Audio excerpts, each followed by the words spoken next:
নমস্কার বন্ধুরা, আমি আলপনা সিম্পলের টেস্টিতে আপনাদের সবাইকে স্বাগত। আজকের আমি শেয়ার করব টিফিন বা নাস্তা রেসিপি। আমার চ্যানেলে নতুন বন্ধু হলে আমার চ্যানেলটিকে সাবস্ক্রাইব করে পাশে থাকার অনুরোধ রইল। অলরেডি যে বন্ধুরা আমার পাশে আছেন তাদের অনেক অনেক ধন্যবাদ। নাস্তা বানাবার জন্য একটা কড়াই গ্যাস জ্বালিয়ে বসিয়ে দিয়েছি। 1 টেবিল চামচ রিফাইন্ড তেল দিয়ে দেব। তেলটা গরম হয়ে গেছে। 1 টেবিল চামচ আদা কুচি দিয়ে দিলাম। একটা বড় সাইজের পেঁয়াজ কুচিয়ে রেখেছিলাম দিয়ে দিলাম। 1 মিনিট মতো ভেজে নেব। 6টা কাঁচা লঙ্কা আমি কেটে রেখেছি ছোট ছোট করে দিয়ে দেব। লঙ্কাটা আপনারা আপনাদের পছন্দ মতো দেবেন। ভালো করে লাল মতো করে ভেজে নেব বা হালকা ব্রাউন করে ভেজে নেব।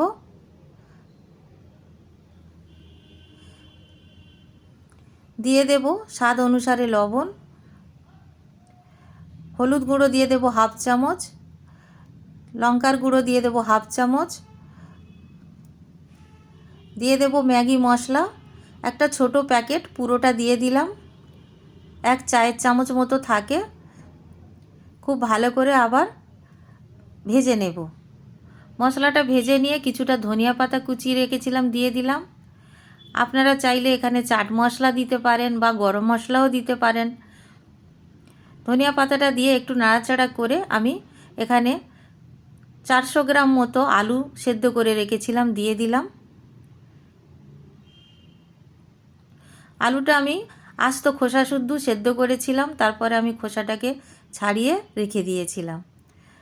আলুটা দেবার পরে খুব ভালো করে নাড়াচাড়া করে নিতে হবে। এইভাবে একেবারে যেমন আমরা আলু সেদ্ধ বা ভর্তা করি তেমনভাবে আমি কষে নিলাম।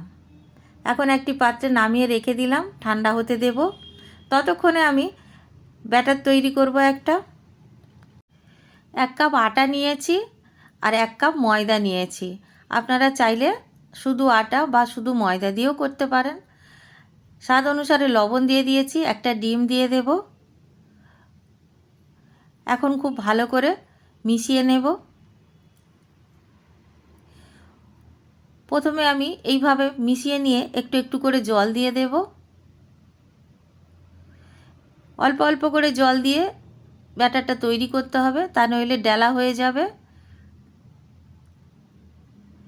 1 কাপ জল পুরো দিয়ে দিলাম। আরও জল লাগবে, আগে ভালো করে ফাটিয়ে নেব, তারপরে আমি জল দেব। যেমন যেমন জল লাগবে তেমন তেমন একটু একটু করে দিতে হবে। আমি আরও হাফ কাপ জল দিয়ে দিলাম।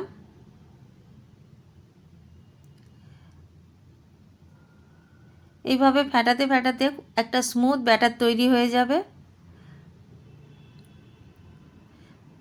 আরও একটু জল লাগবে। পুরো 2 কাপ জল দিয়েছি।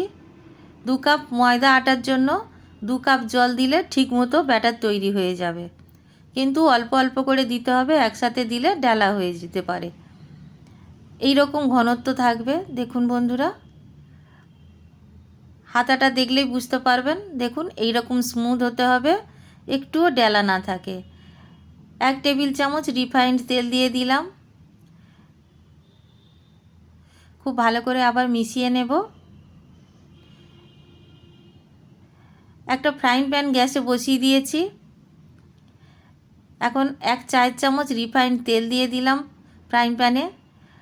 তেলটা গরম হয়ে যাওয়ার পরে আমি ব্যাটারটাকে দেব। আমি খুন্তিটা দিয়ে এইভাবে একটু তেলটাকে স্প্রেড করে নিলাম। 1 হাতা করে আমি ব্যাটার দেব আর এইভাবে একটু ঘুরিয়ে ঘুরিয়ে প্যানকেকটাকে একটু বড় করে নেব।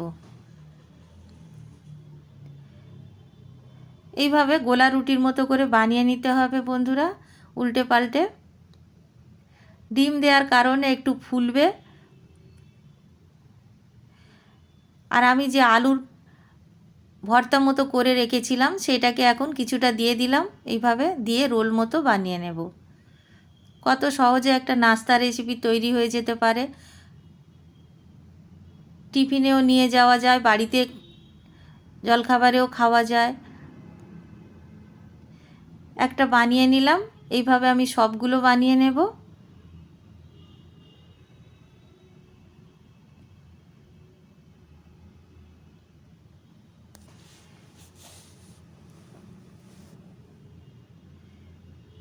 এমনকি রাতে যদি রুটি খেতে ইচ্ছা না হয় এইভাবে বানিয়ে আপনারা খেতে পারেন বা বাচ্চাদের দিতে পারেন।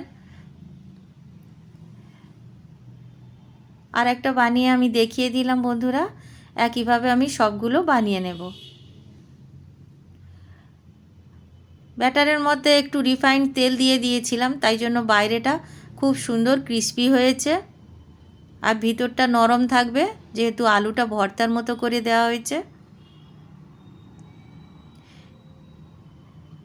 সবগুলো আমি বানিয়ে নিয়েছি দেখুন বন্ধুরা।